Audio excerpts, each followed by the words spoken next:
po sa CCTV. Oh, huling-huli sa CCTV si Congressman Leandro Leviste at saka si Cabral, yung tumalon sa Benguet na DPWH Secretary. Actually, nakunan din ng CCTV, di ba, si Cabral kasama yung kanyang driver. Kaya pinaghihinalaan kung bakit daw pumasok si Cabral sa kwarto ng kanyang driver. Alam nyo, lalo nga at medyo ano ba 'to, si Cabral kasi ay prominenteng tao, 'di ba? Or siguro tumitiba-tiba rin ng tsaka ano 'yan, eh, 'di ba? May doctorate degree nga yata 'yan, yung tumalon sa bangin na, undersecretary. May doctorate degree, may master's degree. So sa tingin ko mga kababayan, medyo ano 'to 'no, may pagka-alta rin or, yeah, high profile nga na tao, eh. So medyo questionable kung, bakit siya pumasok sa room ng kanyang driver. Ano ba, magkalaguyo ba sila or what? I don't know, baka close lang talaga sila, no? But yung mga ganyan mga tao na nasa alta, mga ate at kuya, ay hindi nakikihalubilo sa kanilang mga driver, hindi nga sumasabay ng kain. May mga kakilala akong ganyan na okay, driver kita pero hindi tayo dapat magsalo sa pagkain or something, no? Hindi tayo dapat magkaharap sa lamesa. Doon kayo sa kahit sa mga resto, mga kababayan, magkahiwalay sila ng table. Kasi 'di ba alta nga, so alta nga, miyembro ng alta sosyedad nga. So, questionable. But ito pong footage naman na nakuha na nakunan si Leandro Leviste naman at saka si Cabral ay I think nagpapatotoo na hindi persahang kinuha ni Congressman Leandro Leviste ang mga hawak niyang documents kay Cabral. Okay? Kasi pinaghinalaan po na sa pilitan at persahang kinuha ni Leandro Leviste ang kanyang mga hawak ng mga documents laban sa mga katransaksyon no, ni Cabral ng mga politiko. Kaya daw po may sugat sa kamay si Cabral kasi pinwersang kunin or naghilahan sila ng papel or whatever. Sa tingin ko naman mga ate at kuya, itong si Leandro Leviste, itong isa sa mga batang congressman na lumalaban ngayon sa mga tiwali, no, anak ni Loren, ay wala naman sa personalidad niya ang maging violente or mang-agaw ng dokumento or papers, lalo pa sa opisina yun ni Cabral, yung tumalon sa bangin sa Benguet, no? So, ito yung magpapatunay sa mga paninira kay Leandro Leviste. Alam mo kung ano lang ang kulang sa iyo, Leandro? Although gifted child daw to, no, naging model yata siya ng isang gatas or formula, milk formula na pag tinake mo yun ay magiging gifted child ang iyong mga anak, something like that, mga kababayan. Oh, okay. Dali lang Nasaan na yung ating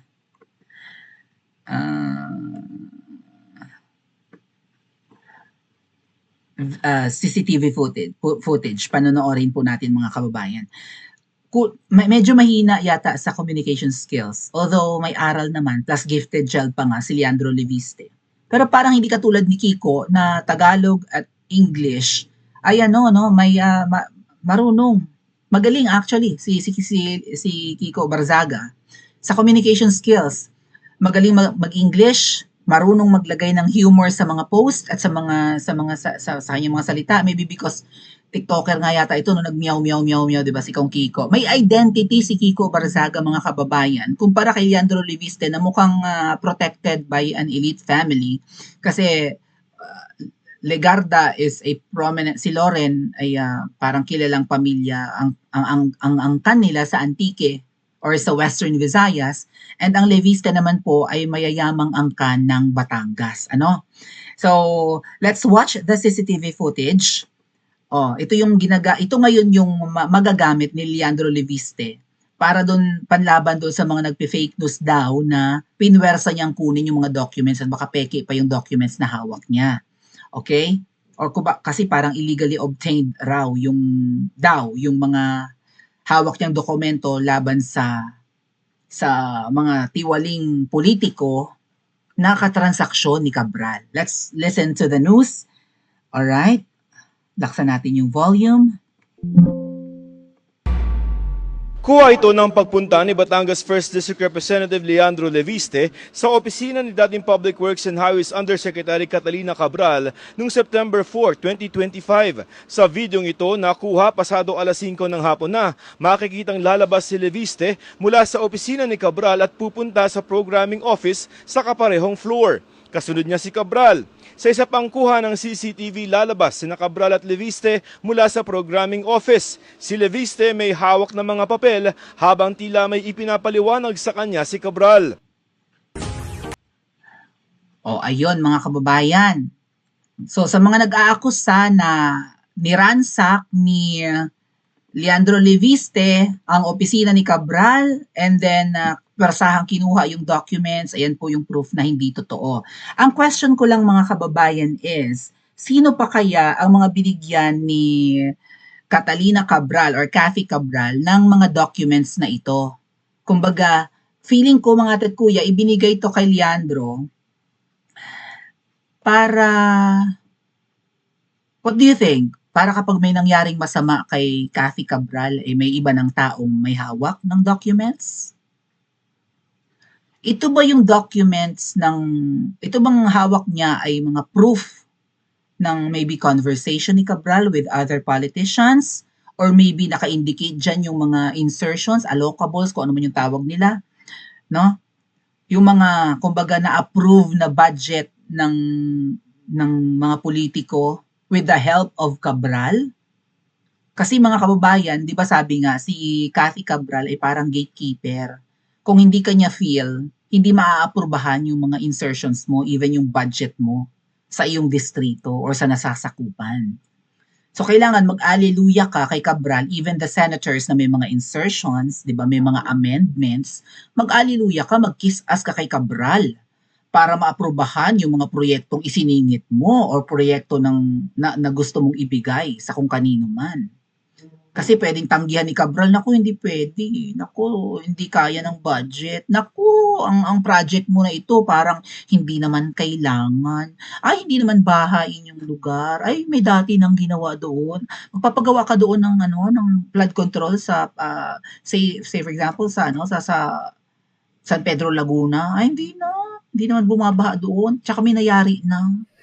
So kung sino man yung mga transaction ni Cabral, mga inaprobahan niya, no? Mostly siguro mga inaprobahan, nandyan, hawak niya yan.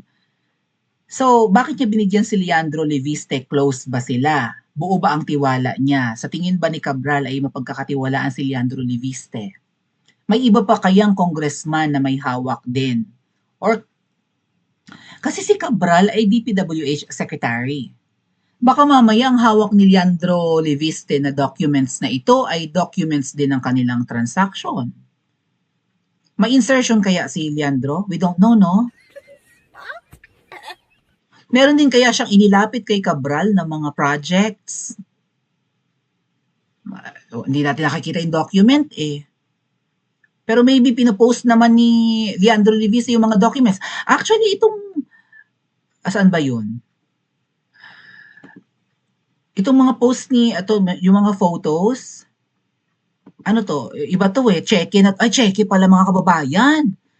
Bukod sa documents, may mga cheque ng MOOE ng mga politiko plus yung Christmas bonus. So nagsasabi ng totoo si Leandro Leviste. May mga pa-Christmas bonus, tapos may 10 billion na, or 20 million na mga na budget pang opisina ng mga politiko, I don't know. Aside from syempre yung mga naaprubahan na ng mga projects na pwede nang hingan ng kickback ng mga kongresista. Okay, may kakausap. Okay, doon sa aming lugar may papagawa kaming tulay, aprobado na ni Cabral.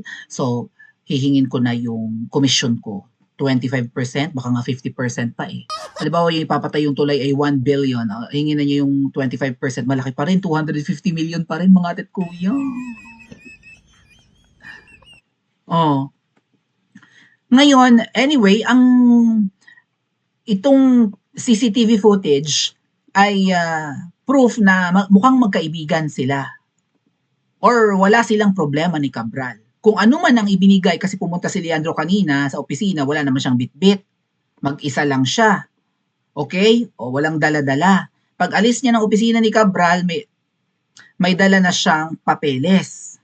Right? Pumunta siya mag-isa, o kasunod niya si Cabral. Pag alis niya ng opisina ni Cabral, may dala-dala siyang papers, kausapan niya si Catalina Cabral. So ano na yung mga sinasabi ng mga, lalo na yung mga loyalista at saka Pinklawan, na ay pinwersa niyang kunin. Kaya nabalian o may sugat sa kamay si Cabral nung umattend ng congressional hearing or something, baka Senate hearing. Anyway, may hearing nga patungkol sa mga anomalya sa DPWH. Nako, DPWH pa lang yan. Marami pang departamento sa Pilipinas.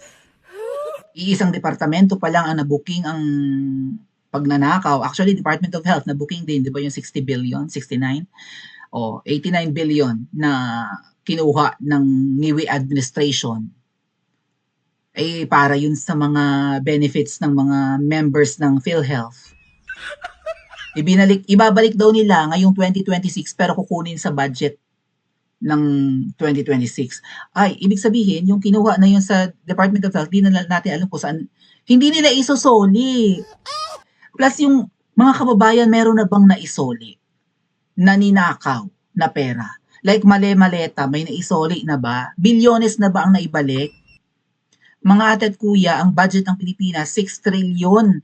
Magkano ang budget ng Pilipinas ngayong 2026? Tingnan natin, ha? 2026 budget Philippines. Budget proposal pa lang, no? At pipirmahan daw ni NIWI ng January, or pinirmahan na ba ni NIWI? Malay natin, dapat pirmahan niya yan bago magbagong taon eh.